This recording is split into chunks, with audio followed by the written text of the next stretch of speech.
بسم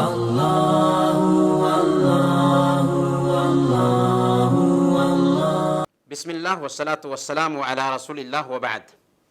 محمد خان صاحب نے پوچھا ہے کہ ایک پروفیسر سے میری گفتگو ہو رہی تھی، میں نے کہا کہ اللہ جسے چاہتا ہے ہدایت دیتا ہے اور جسے چاہتا ہے گمراہ کرتا ہے، تو انہوں نے کہا کہ پھر سزا کیوں؟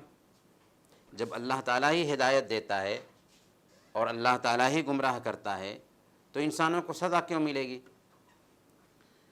دیکھیں، یہ بالکل صحیح ہے کہ اللہ تعالیٰ ہی ہدایت دیتا ہے، اللہ تعالیٰ کے ہاتھ میں ہی ہدایت ہے، اور اللہ تعالیٰ جسے چاہتا ہے ہدایت دیتا ہے اور جسے چاہتا ہے گمراہ کرتا ہے۔ یہ بات ہم اپنے من سے نہیں عرض کر رہے ہیں، بلکہ اللہ تعالیٰ خود فرماتا ہے، سورہ الزمر آیت نمبر 23، وَمَن يُضْلِلِ اللَّهُ فَمَا لَهُ مِنْ هَادٍ، کہ جس کو اللہ گمراہ کر دے اس کو کوئی راستہ دکھانے والا نہیں۔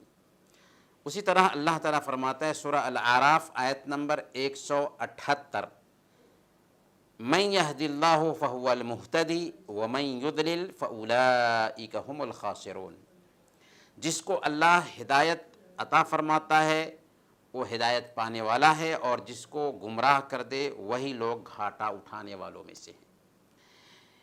لیکن اس کا مطلب یہ قطعاً نہیں ہے کہ بندہ اپنے کاموں پر مجبور ہے، اسے کوئی اختیار ہی نہ ہو، نہیں، بلکہ اللہ تعالیٰ نے بندہ کو پیدا کیا اور اس کو خیر اور شر میں تمیز عطا کر دی، اچھائی اور برائی میں، نیکی اور بدی میں تمیز عطا فرما دی، اور اختیار دیا کہ چاہے تو خیر کے راستہ کو اپنائیں، چاہے تو شر کے راستہ کو اپنائیں، چاہے تو اچھائی کے راستہ کو اپنائیں، چاہے تو برائی کے راستہ کو اپنائیں۔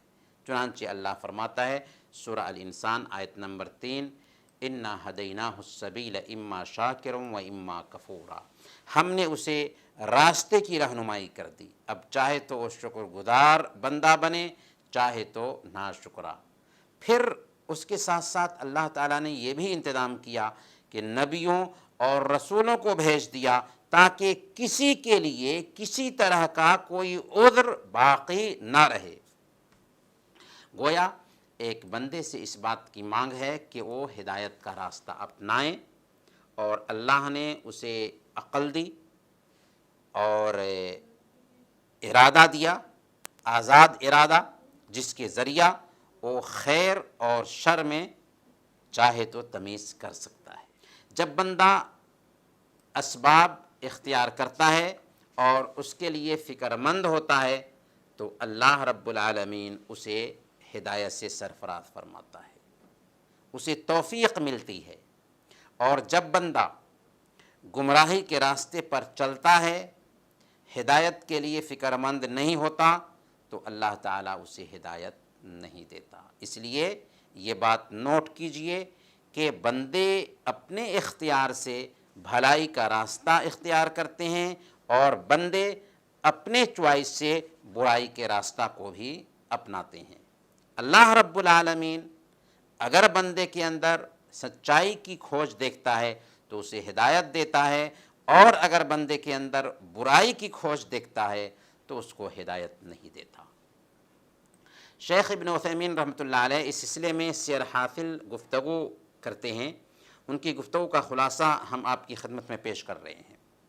شیخ فرماتے ہیں کہ بعض لوگوں کے ذہنوں میں یہ اشکال پیدا ہوتا ہے کہ اللہ تعالیٰ ہی ہدایت دیتا ہے تو کسی کے گمراہ ہونے میں اس کی کیا غلطی ہے؟ شیخ فرماتے ہیں، فنقول الجواب عن ذلك ان اللہ تبارک و تعالی انما یہدی من کان اہلا للہدایہ ویضل من کان اہلا للضلالہ۔ ہم کہتے ہیں اس کا جواب یہ ہے کہ اللہ تعالیٰ ایسے شخص کو ہدایت دیتا ہے جو ہدایت کے قابل ہوتا ہے، اور ایسے شخص کو گمراہ کرتا ہے جو گمراہی کے قابل ہوتا ہے۔ اور اللہ تعالیٰ فرماتا ہے فَلَمَّا زَاغُوا أَزَاغَ اللَّهُ قُلُوبَهُمْ، جب وہ ٹیڑھے ہو گئے تو اللہ تعالیٰ نے ان کے دلوں کو بھی ٹیڑھا کر دیا۔ اللہ تعالیٰ نے گویا کہ اس آیت کریمہ میں یہ واضح کر دیا کہ جو گمراہ ہوا اس کی گمراہی کا سبب وہ خود ہے، بندہ نہیں جانتا کہ اس کے لیے کیا مقدر کیا گیا ہے، کیونکہ وہ تقدیر کے واقع ہونے سے پہلے تقدیر کے بارے میں کچھ بھی نہیں جانتا۔ وہ نہیں جانتا کہ اللہ تعالیٰ نے اس کے لیے گمراہ ہونا مقدر کیا ہے یا ہدایت یاب ہونا مقدر کیا ہے۔ پھر وہ کیوں گمراہی کا راستہ اختیار کرتا ہے اور یہ دلیل پیش کرتا ہے کہ اللہ تعالیٰ نے اس کے لیے گمراہی لکھ دی تھی؟ کیا اس کے لیے یہ مناسب نہیں تھا کہ ہدایت کے راستے پر چلتا اور کہتا کہ مجھے ہدایت کے راستے پر اللہ رب العالمین نے لگا دیا؟ حقیقت یہ ہے کہ انسان کے پاس قدرت ہے، اسے اختیار حاصل ہے، اور ہدایت کا مسئلہ بھی روزی کے مسئلہ کے جیسے ہے۔ ہدایت کا مسئلہ بھی روزی کے مسئلہ کے جیسے ہے۔ ہم جانتے ہیں کہ انسان کو جو روزی ملنے والی ہے اسے لکھ دیا گیا ہے، اس کے باوجود انسان اپنے ملک میں یا اپنے ملک سے باہر روٹی کے اسباب اختیار کرنے کے لیے دائیں بائیں جھانکتا ہے، کوشش میں لگا رہتا ہے۔ گھر میں بیٹھا اگر وہ یہ کہتا کہ اگر اللہ تعالیٰ نے میرے لیے روزی لکھی ہوگی تو روزی آ کر رہے گی، ایسا نہیں کہتا، بلکہ وہ روزی کے اسباب اختیار کرنے میں جٹا رہتا ہے۔ روزی بھی تو لکھی ہوئی ہے، جیسے ہدایت اور گمراہی لکھی ہوئی ہے۔ تو جب آپ روزی کے لیے زمین کی خاک چھانتے ہیں تو پھر آخرت کے لیے کیوں محنت نہیں کرتے؟ ہدایت کے لیے کیوں کوشش نہیں کرتے؟ جیسے ہدایت کا مسئلہ ہے ویسے ہی روزی کا مسئلہ ہے، دونوں میں کوئی فرق نہیں۔ جیسے آپ روزی کے لیے محنت کرتے ہیں، زندگی کے لیے کوشش کرتے ہیں کہ جب آپ بیمار پڑتے ہیں تو ماہر ڈاکٹر کی کھوج میں دنیا کے ہر کونے میں چلے جاتے ہیں جو آپ کی بیماری کا علاج کرے، پھر بھی اگر موت لکھی ہوگی تو ایک سیکنڈ کے لیے بھی آگے پیچھے موت نہیں ہو سکتی۔ آپ گھر میں بیٹھے ہوئے یہ نہیں کہتے کہ اگر اللہ نے شفا لکھی ہوگی تو شفا یاب ہو جاؤں گا، بلکہ آپ اچھے ڈاکٹر کی تلاش میں لگے رہتے ہیں جس کے ہاتھ پر شفا مل سکے۔ یہی معاملہ تو آخرت کے تعلق سے ہونا چاہیے۔ شیخ آگے فرماتے ہیں کہ آپ کے سامنے دو راستے ہوں، ایک راستہ ہے جو آپ کو سلامتی، کامیابی، سعادت اور عزت کی طرف لے جاتا ہے، اور دوسرا راستہ ہے جو آپ کو ہلاکت، شرمندگی اور سعادت کی طرف لے جاتا ہے۔ آپ ان دونوں راستوں کے درمیان میں کھڑے ہیں اور آپ کو اختیار ہے۔ آپ کے سامنے کوئی نہیں جو آپ کو دائیں طرف چلنے سے روکے یا بائیں طرف جانے سے روکے۔ اگر آپ ادھر جانا چاہتے ہیں تو آپ جا سکتے ہیں، اور اگر آپ ادھر جانا چاہتے ہیں تو آپ جا سکتے ہیں۔ اس سے ہمارے سامنے یہ بات واضح ہو گئی کہ جیسے انسان اپنے دنیاوی کاموں میں اپنے اختیار سے جسے چاہتا ہے اپناتا ہے، ویسے ہی آخرت کے معاملے میں بھی اسے اختیار ہے کہ چاہے تو خیر کا راستہ اپنائیں اور چاہے تو شر کا راستہ اپنائیں۔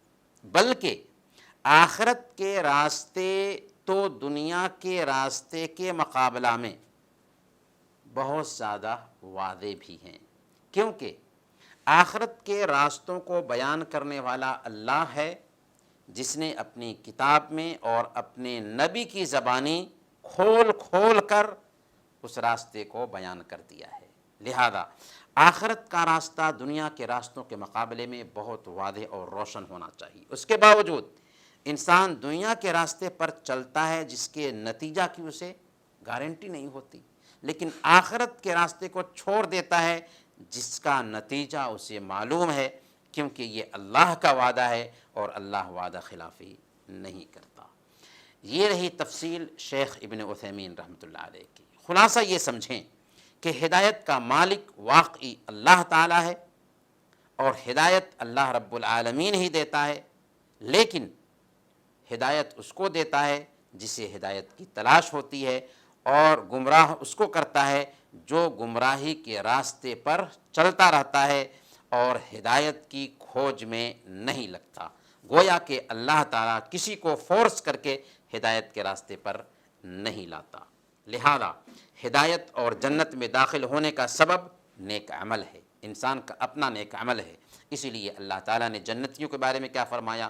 ادخلوا الجنت بما کنتم تعملون، جاؤ جنت میں داخل ہو جاؤ ان اعمال کے بدلے جو تم کرتے تھے۔ تو انسان کا اپنا عمل اسے جنت میں لے جاتا ہے۔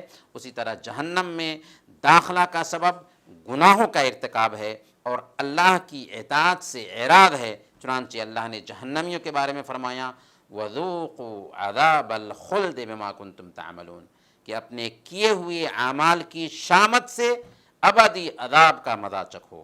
گویا کہ انسان اپنے عمل سے جنت میں جاتا ہے اور اپنے ہی عمل کی بدولت جہنم میں جاتا ہے۔ اس تفصیل سے میں سمجھتا ہوں کہ بات واضح ہو گئی ہوگی کہ اللہ تعالیٰ ہی ہدایت دیتا ہے، لیکن اس کو جو ہدایت کا طلبگار ہوتا ہے، اور اللہ تعالیٰ ہی گمراہ کرتا ہے لیکن اس کو جو گمراہی کے راستے پر لگا رہتا ہے اور ہدایت کی کھوج میں نہیں لگتا۔